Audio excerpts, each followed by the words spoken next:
Good afternoon, and thank you so much for joining us for this week's Thursday with AARP Wisconsin. I am Amber Miller with AARP Wisconsin, and please note that this broadcast is pre-recorded, but if you do have any questions or comments for our guest, please still post them below as we will answer them as soon as we can.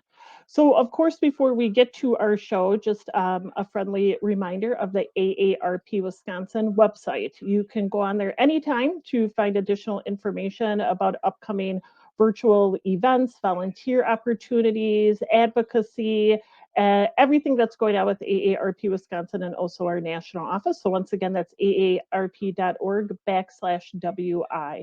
Also remember community connections. There's a couple different things on this website that would be of interest to you. One is you can log on to see local volunteer opportunities within your area, but you're also able to post, create your own group to do volunteer opportunities within your neighborhood. Also, there's AARP Friendly Voice, which is free. And it's open to any age. You do not need to be an AARP member. But what it is you could put a phone call request in for one of our trained AARP volunteers that will call you back just so you can hear a friendly voice on the other end. So this could be maybe a weekly phone call, a daily phone call, but sometimes it's nice just to talk to somebody. So once again, you can find that information at aarpcommunityconnections.org or by calling 1-888-281-0145. And just as a reminder for Friendly Voice, you can also put a request in for one of your loved ones, and then all that information can be found there or at the phone number. Also, even though we are in a virtual world, we're always looking for great volunteers to join the AARP Wisconsin family. So if you're looking for a volunteer opportunity throughout the state of Wisconsin, you can find additional information at aarp.org/I want the number 2 volunteer. So I want to volunteer. There'll be information on the application process. And then once we receive your application, you will receive an email or phone call from one of the Wisconsin staff. So if you're interested, you could go to that website below, or you can also find that on the AARP Wisconsin website. So as you may or may not know, November is National Caregivers Month. So this is celebrated every November. And it's a time to recognize and honor family caregivers across this country. So we're super excited to have our guest with us today. So I'd like to introduce Helen Marks Dicks, and you might know her obviously with the AARP Wisconsin office. So she leads the efforts with our advocacy. Hello, Helen. Hello, Amber, and thanks for having me. Absolutely. And normally, Helen, when we have you on the show, we sometimes see one of your partners in crime, one of your CAP, but today you're actually at the AARP Wisconsin office. So the background's a little different, but we know it's you with the red glasses. So always good to have you. And Helen, as I kind of stated, November is National Caregivers Month. I don't know if a lot of people even kind of know what it is. How did it start? What is the meaning behind it? So if you could tell us a little bit about the National Caregivers Month and what is happening here in Wisconsin. Well, National Caregivers Month is a very important event to recognize that our entire long-term care system in this country depends on the volunteer action of family and friends to keep people at home and provide services to them. And people don't even realize they're part of the great caregiver workforce because they're being just a good daughter or just a good spouse, or they're being a good neighbor and driving you or picking you up groceries. But there are an awful lot of caregivers, family caregivers, unpaid. And in Wisconsin alone, we have close to 600,000 of them. And that's an awful lot of people. Yeah. So there's been a lot of emphasis in recent years because most people don't realize this, but Medicare might take care of your health needs, but it doesn't take care of your long-term care needs. So older people have been really struggling, and people with disabilities have been really struggling with long-term care. And the burden has fallen to family and friends. And so there's been a growing national recognition, both of the financial impact and the emotional impact of doing this kind of work. And so as caregiving became more and more of an issue, we started doing National Caregivers Month to recognize and honor people. And here in Wisconsin, we follow that tradition. A lot of the disability groups, a lot of the aging groups celebrate. And the governor made a proclamation. He issued a proclamation and showed that it was the month that we were going to honor family caregivers here in Wisconsin. We have some pretty amazing caregivers here, and actually we have some pretty good support systems for those caregivers. I'm an advocate. We can do more. We can do better. But these are wonderful people that make a huge difference, and we need to celebrate them. And Helen, I appreciate the fact that you mentioned that a lot of people probably don't even realize they're a caregiver because they are, well, that's my parent or that's my grandparent, that's my child, and that's just kind of what I do. But we know just celebrating it once a year for 1 month, we know that we celebrate caregivers every day for the hard work that they do. Well, we do at AARP. It's a very strong area that we are very interested in. Caregivers are usually pretty busy and are pretty overwhelmed. The vast majority of them work. And so that you're in a position where you don't have a lot of time to speak on your own behalf or to speak on behalf of your loved ones. So AARP has taken up the mantle on that. And we do a lot of speaking on behalf, a lot of research, a lot of speaking on behalf of caregivers. Caregivers are also both spending money and losing money being caregivers. And so AARP has taken them under their wing as a very special group of our members that need to be recognized and honored. And we're trying to do what we can to lessen the financial burden. It's always very nice to get a birthday card, but it's even nicer to get a birthday card with a gift card in it. So that, we're trying to do something practical about the monetary situation. We're trying to look for ways to get better education for caregivers. You'd be amazed at the medical work that caregivers are doing. And so, it's really important to give them practical kinds of help as well as, an attaboy is very nice, but it really lasts for 10 minutes and then you need to go back to the realities of life. And so the AARP advocacy is built around practical supports for people that are doing caregiving. And Helen, I know you mentioned there's about over 600,000 caregivers in the state of Wisconsin. Can you talk a little bit more about what they do? Well, what they do is a full range. You can be a full-time caregiver, a caregiver that is into a long-range commitment. Somebody has dementia. And then, if you're at that range, people may be bedridden, people may need to have feeding tubes, people may need to be turned. That person might need to have someone with them 24 hours a day, 7 days a week. And it's anything from putting on the socks to cleaning out the feeding tubes. I mean, some pretty medically intense things, preventing wound care.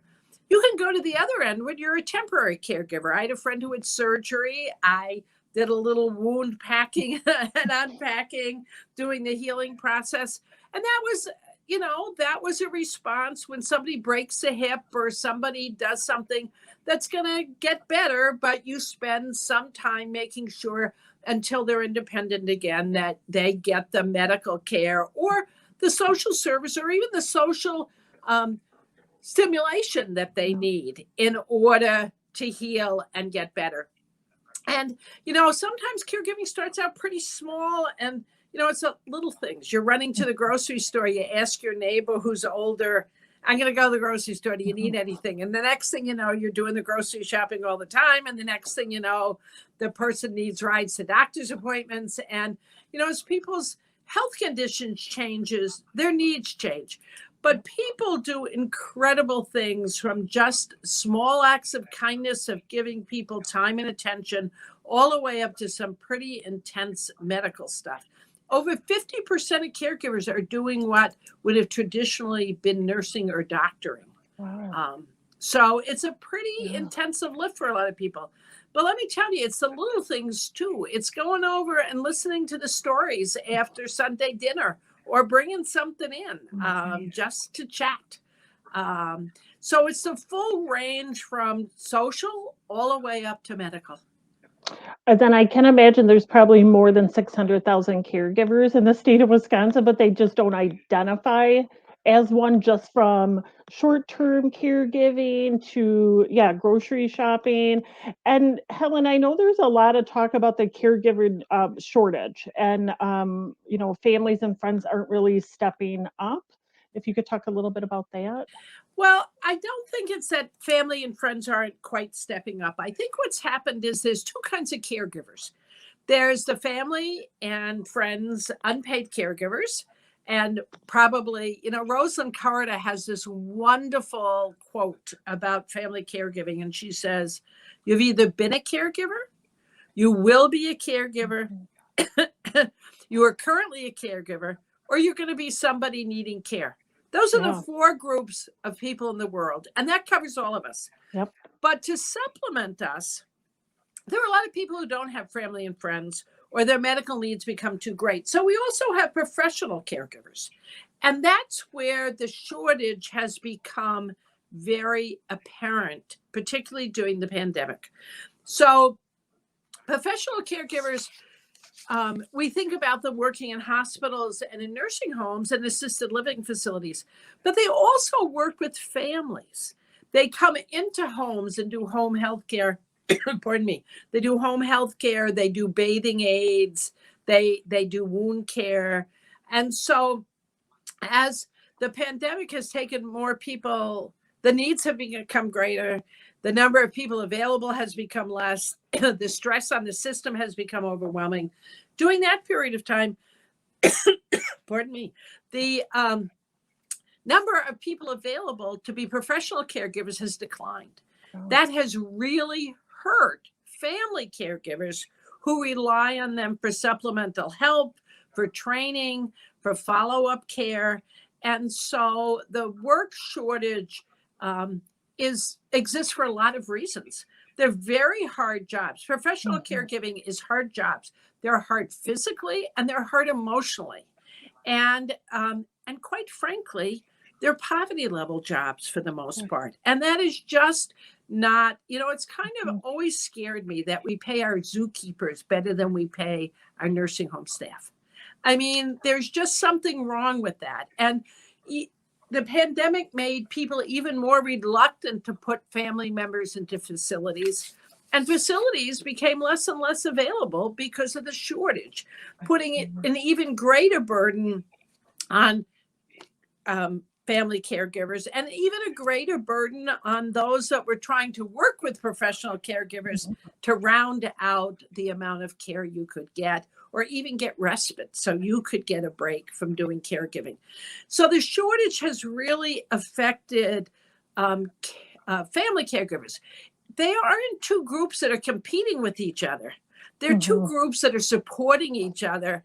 And family caregivers really do appreciate the services and are concerned about the underpayment, but they're also concerned about the expense that it takes to get long-term care for older people and the financial impact it has on their own lives when they do this caregiving.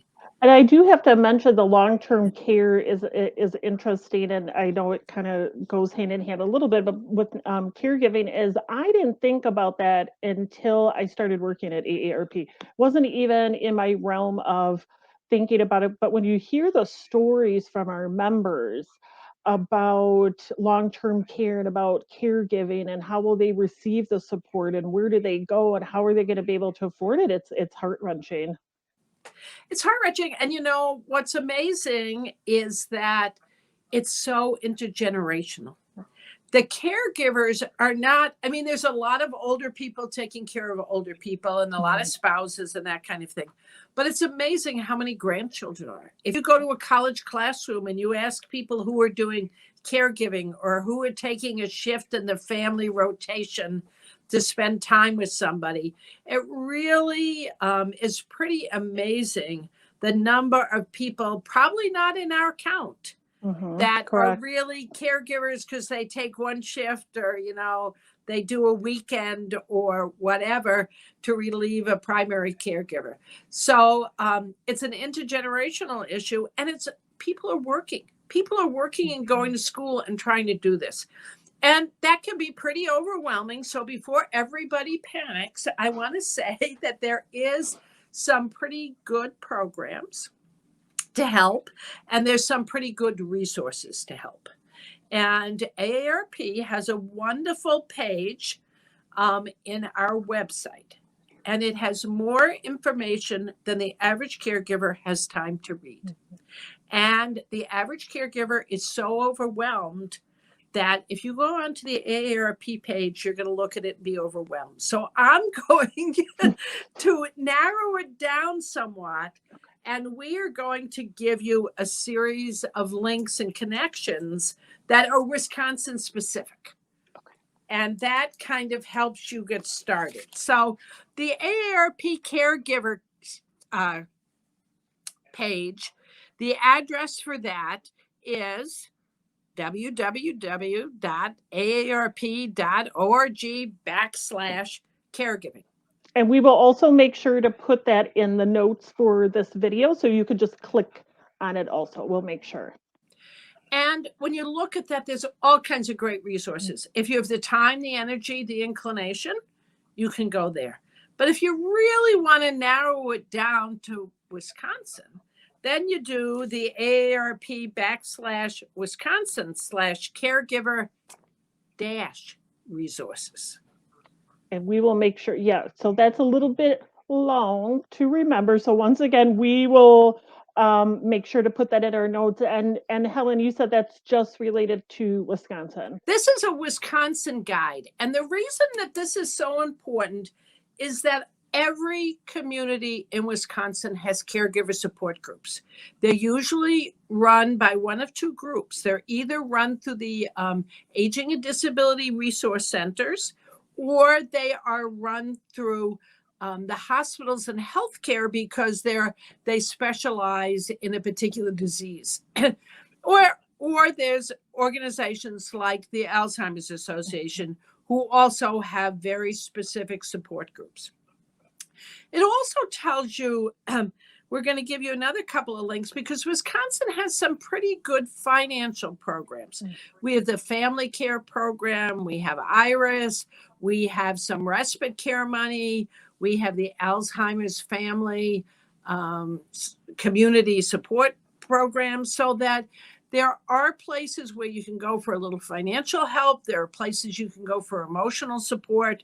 There are places that will help you with Medicare, and places that will help you make some of those decisions you have to make and give you information. And so before you go into the whole world of, oh my God, I'm overwhelmed, my place to start is with that caregiver guide that's specific to Wisconsin. And Helen, I know there are some other websites related to some partner or kind of state-run organizations, if you want to talk about those. But I also just want to make sure people know we're going to put this in the notes. So if you kind of look above this video, we'll make sure to put those in the notes. And, always go to our website. I have to say, if you are in a position where you're being overwhelmed, you can't look at all this stuff, you can't do anything, you can do one thing. You call the Aging and Disability Resource Center and you say, help. I need help. And those are also known as ADRCs. So if you have access to the internet, you can put in ADRC Wisconsin or Aging Disability Resource Center. We'll make sure I probably slaughtered the acronym, but there's one near you. There's I think 50 locations. So there's one near you, and they are here to help you. Like sometimes being a caregiver, as Helen said, can feel super overwhelming. You feel stressed out. You don't know how to do self-care to make sure that you're being healthy. There's so many resources, and you're not alone. And they will give you practical help, emotional support, financial resources, and even just, there are certain things as, The Alzheimer's Association has the Purple Angel program, where you can look at stores and you know which restaurants are going to have trained their staff to be patient with people who need more time in ordering. You still want to, socialize as much as you can during those times. And it's helpful if the caregiver knows the environments they can go into where they get the most support and the most help from friends, neighbors, and the people in the community. I think caregivers are an extraordinary group of people. Mhm. I'm not sure I have the emotional strength and the strength of character and compassion and empathy to do that kind of work, but it's amazing. People step up and do amazing things to keep their loved ones at home, safe, and in the community, and as engaged in activities as they can. And Helen, my last question to you would be, what could we do to better support our caregivers, whether it's somebody we know, whether it's an organization? What advice would you give to really make sure that our viewers are knowing how important this month is for caregivers? What could we do better? What we can do to better is to ask people how they're doing. We go ahead and we ask how your spouse is. And we ask, we talk about friendly visitors for the person who has the disease or who needs the care. We don't think about friendly visitors to the caregiver who just might need someone to talk to. We don't think about saying to them, how was your day? Yep. And so I think that it's important that we use Caregiver Month to acknowledge the things that they're doing, but to acknowledge them as people that have their own series of needs and have their own series of recognitions and their own series of social connectivity that they need. And then maybe, we got into the habit of saying thank you for your service to vets. Mm-hmm. We really should say thank you to caregivers on behalf of all the people they care for and the quality of life that they bring to communities because they keep their loved ones at home or in the community and actively involved. It's a gift not only to the person that receives the care, but to the neighbors and to the community. And thank you, Helen, as always. And I agree, just how are you is so huge. And we should do that every day to our caregivers. Once again, I know we highlight it for 1 month, but we know that caregivers give every single day of the year.